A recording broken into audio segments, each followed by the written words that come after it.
এভাবে চলতে থাকলে কিন্তু আমি দুজনকে ঘর থেকে বের করে দেবো।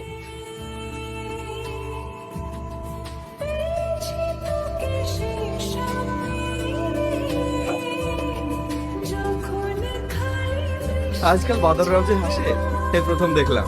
আমার গার্লফ্রেন্ড চিঠি পাঠিয়েছে, সেটা পরে আমি হাসছি বলে ওনার খুব হিংসে হচ্ছে। দাদাদের সঙ্গে তার কেউ প্রেম করে না। কি করছো জান? তোমায় ভীষণ মিস করছি গো। আজ 2 বছর হয়ে গেল, এখনো পর্যন্ত দুজন দুজনকে দেখিনি। চলো না কাল দেখা করি। আমার জান কত ভালো। বাবা, আজকাল গাধারাও প্রেম করছে নাকি? আমার গার্লফ্রেন্ড কিন্তু বিড়ালের মতো দেখতে না, বিশ্ব সুন্দরী। তোমার টাইম শেষ, তুমি এখন যাও, আমি এখন ঘুমাবো।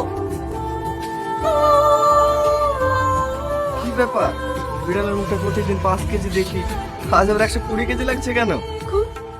আজকে আমার ভালো লাগছে না, তুমি আমাকে জ্বালিও না, আমাকে একটু একা থাকতে দাও।